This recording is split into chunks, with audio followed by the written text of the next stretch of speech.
Ba-na-na-na-na-na-na-na. That last little bit of tobacco, J-Rod. This one will be a lot.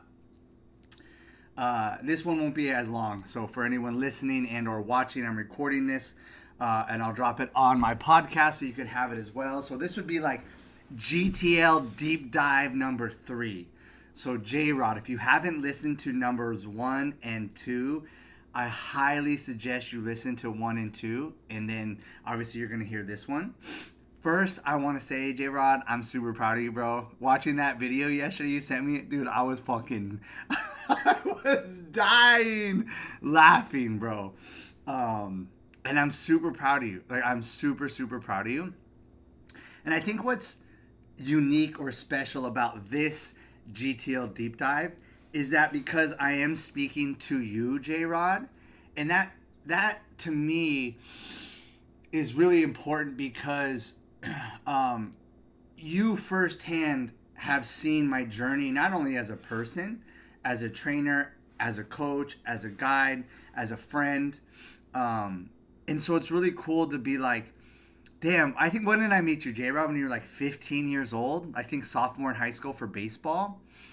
And like everything else in my career, I learn by doing, I learn by applying, and if things don't work, I get off of them. I pivot off of them. And what's so beautiful about everything that I'm doing right now, I've been doing what works. I've let a lot of old practices go in terms of like the style of working out or how I set up my workouts, but the fundamental pieces are still the same. VO2 max. Certain days are higher intensity, certain days are lower intensity. Rhythm, consistency, challenging. But now how I do that with people is different, and how I coach is different. And looking back at and the things that I didn't know around mobility, around breath work, around meditation, around mindset, those are all things that, as I got rid of old beliefs and old practices, I made room for these new things. And so GTL is one of these new things, J-Rod, that, like everything else, if you practice it consistently, it will change your health. It will change your life. But the way that I'm framing this conversation for you and I is around the mental and emotional and psychological benefits of the GTL. And using it as, because showed me again, you're supposed to come in here last week, we were supposed to GTL together, but you'd rather play fucking golf with your bros than come in here and GTL with your day one bro. Anyways, I want to frame it for you of some of the different conversations that we've had, over the years. When you reach out to me, you send me a message or a text asking me about some of the things that I'm into. And everything that I've ever been into when it comes to health and wellness in my life, if it's not sustainable, if it doesn't work, if it's not efficient, if it's not effective, if it's not practical, I get rid of it. And so I'm going to start with an easy one, right? When we talk about, you sent a message and was like, I want to come in and work out, but I don't want one of those, old school hard workouts. And I laughed, about it because Jordan took you through the workout last time. And I was like, why doesn't he want to do VO2 max training? And just like the GTL, it's hard, it's uncomfortable. But VO2 max is literally the most beneficial things you can do when it comes to your health and your fitness, other than sleep. And J-Rod, we've been doing that since you were 15 years old, bro. Everyone is now just catching up to us.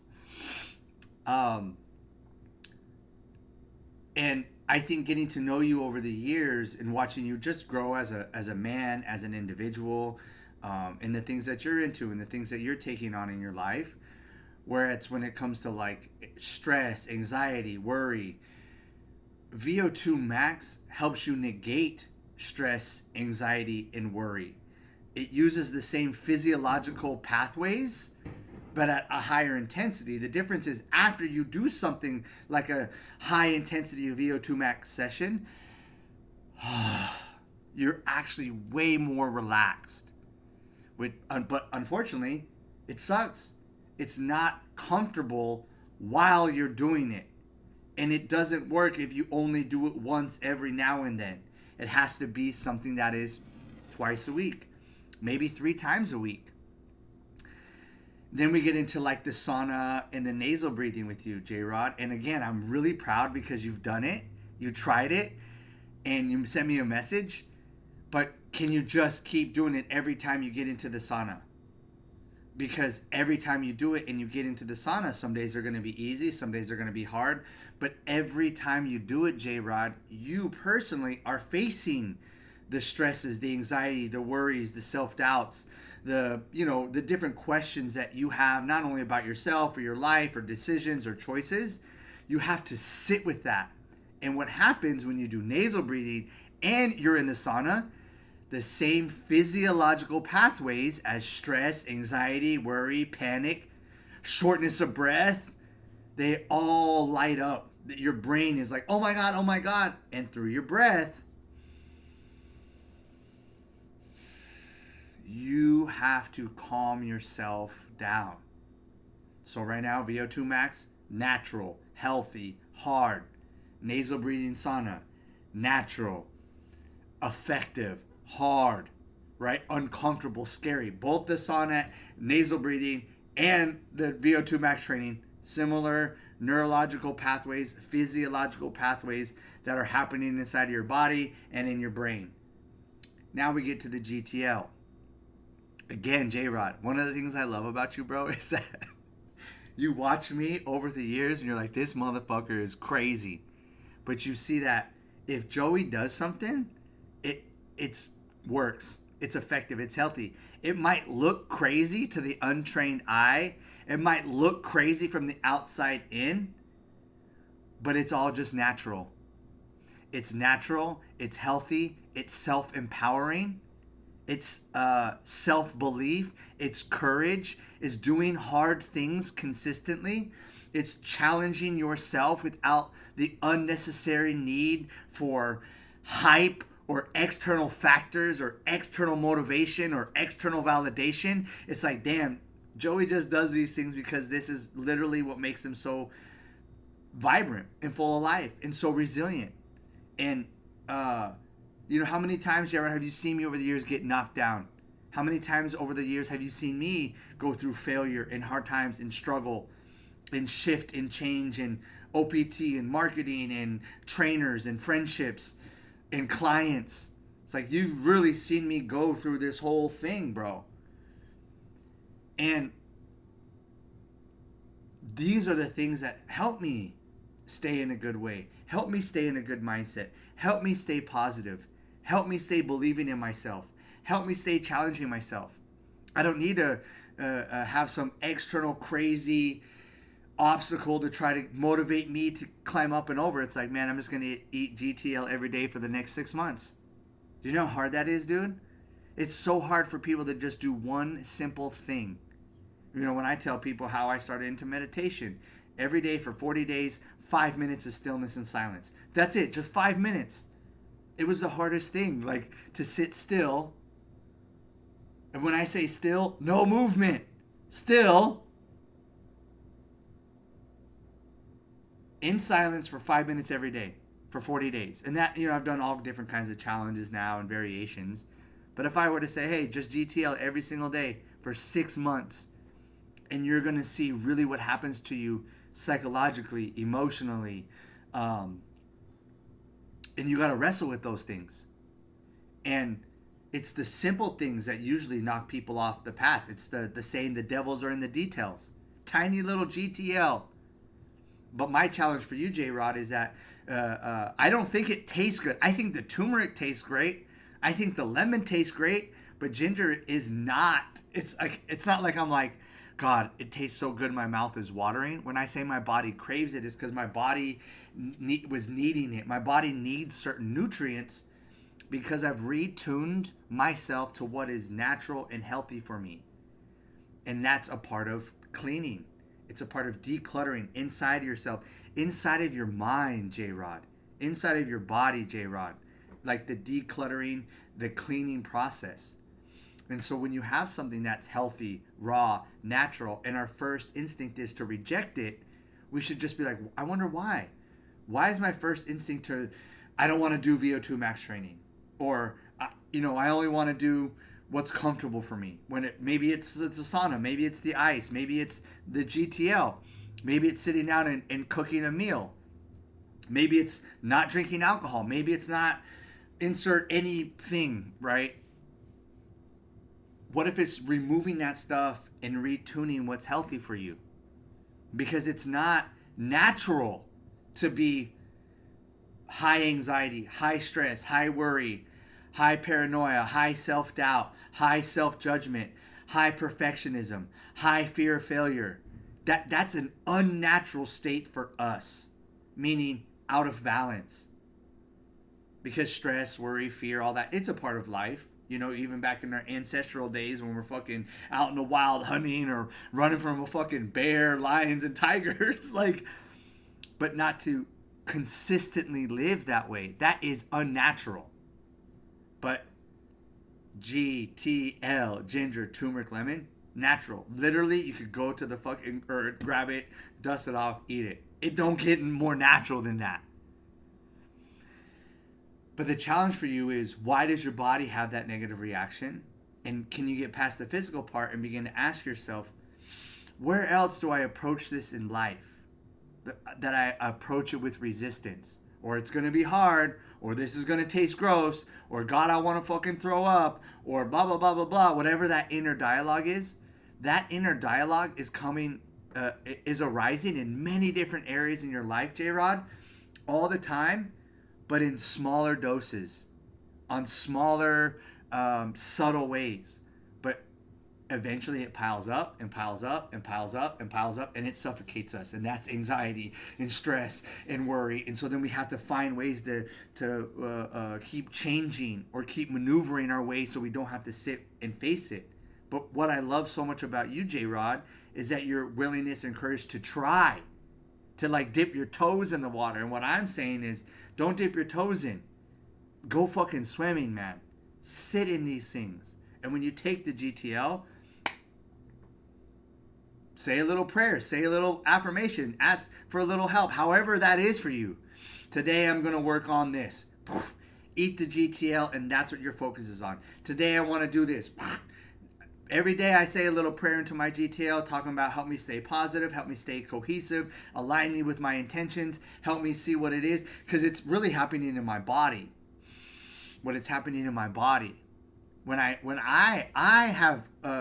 want to go to negative thinking, I want to go to pessimism, I want to go to cynicism, I want to go to anger, I want to go to resentment, I want to be like, man, fuck you guys, you ain't motherfucking shit. That's in my nature, and you've seen me back when I was way more like that that vibration. You've seen that in me, bro. That's my natural state. I want to go to that all the time. But when I bring that GTL, it's a moment for me to do something uncomfortable. My mouth gets hot. I start sweating a little bit. And even for me, I want to just get through it. Oh, just get through it. Oh, just get through it. Oh, just get through it. That's a common thought for me in my entire life. Just get through it. Just get through it. Just get through it. You know what that is? That's suffocating. That's constricting. That's using my mind versus my body. That's also called disassociation. So sometimes when I'm like, get through it, I have to whoa. I have to slow down my chewing, take some belly breaths, and be like, oh, don't rush this. My whole life I rush shit. My whole life I just try to get through shit. And then I slow it down. I'm like, all right, I got it. And now my mindset for the day has changed. Whether you believe the GTL is doing that shit or not, it's a mental totem. They say eat the frog or do the hard thing first, or, you've played sports your whole life, bro. It's all mental. So you take that GTL and you make it mental, but on a physical standpoint, these are two of the most powerful antioxidants you can bring into your body, removing inflammation, opening up your blood vessels, getting your heart pumping, bringing something in very healthy for you, doing something that's challenging for you, and it doesn't require you to get on the treadmill or get in the sauna or fast out in the desert or move to the jungle or run in the Arizona heat at 120 degrees. This is like this is like easy, bro. This is the lowest hanging fruit. Now, it's uncomfortable. It doesn't taste good. It's hard. It sucks. But anything in life, when we talk about transforming, anything in life that is healthy for us, anything in life that is designed to help us evolve in a healthy way is just like that. All the other stuff, easy. All the stuff that distracts us is easy. All the other stuff is a quick fix, feel good, easy. All the stuff that I do, all the stuff you've seen me do over the years, all the things I've gotten rid of and let go of, all of my addictions I've overcome, all of the different patterns in my life that I've reorganized and retuned. It's all hard. It's all hard. Now I might do it with a little bit more of a smile and enthusiasm and sarcasm, and I'm going to talk my shit. I'm going to crack my fucking jokes. I'm going to let my ego pop off every now and then because that's just your boy. That's just your boy, J-Rod. But it's still just as hard for me. I just get a little bit more like I've accepted it. And this is my path, bro. And I'm never getting off this path. I'm always going to bring people what's the healthiest, the most effective, most affordable, most sustainable, most practical. Like, I'm going to keep it. They say, I'm going to keep it a buck. I'm going to say, I'm going to keep it earth. I'm going to keep it to the earth. Meaning, what's the most practical? I'm going to keep it to the earth. Stick your hand in there, grab some ginger, jazz some turmeric, grab some lemon. Sit with it. Put a meditation, put a prayer, put an intention, put a positive thought. Ask for help. And then you listen. You listen to where these other obstacles show up in your life in a different way. And you're like, damn, that happens to me when I fucking eat GTL. Damn, that fucking happens to me when I get in the sauna and try to nasal breathe. Damn, that fucking happens to me when I get in the sun. Damn, that fucking happens to me when I get in the sauna and nasal breathe. Damn, that's what happens when I try to sit in stillness and silence and meditate. Damn, that's what happens to me when I'm doing mobility. It's all connected. GTL is just gonna bring it up, and you gotta sit with it, and you can't escape. And that's what the Tao is saying: chop wood, carry water. Chop wood, carry water. Chop wood, carry water. Chop wood, carry water. Doesn't change. But that process, that GTL, will change you if you allow it and you get beyond how it tastes. If you get beyond how running sprints feels. If you get beyond the challenging, difficult uncomfortableness of nasal breathing in the sauna. Not once, not twice, not 3 times, for life. Doesn't mean you got to do it every single day, but I would recommend you do it more times than not. But that's just me, J-Rod. That's just your boy. That's just how I do it. But I would recommend that just from those things: sunlight, sauna, nasal breathing, VO2 max, GTL. More times than not, I guarantee you are going to transform from the inside and out if you understand not just the physical benefits, the emotional, psychological benefits. That'll change your life, J-Rod. And then maybe you'll get that fucking 6-pack and that $1 million. And if you get the 6-pack, get in here. We're going to turn you into a calendar. I'm going to sell that shit. And then for $1 million, you just break me off some of that, the milli. You break me off a little bit as a thank you for changing your life. Just break me off a little bit. And we call it even, bro. We call that reciprocity around here, boy. Anyways, J-Rod, I love you so much, bro. I love tagging you in videos. I love going back and forth with you, on text and social media. And so when you get in here, bro, we're going to do a mukbang GTL. I'm going to take you to that Sonoran hot dog place, bro. We'll do a GTL there. I'll take you to a taco spot. We'll do a mukbang there. You know what I'm saying? So anyways, J-Rod, I love you, bro. Have a good day.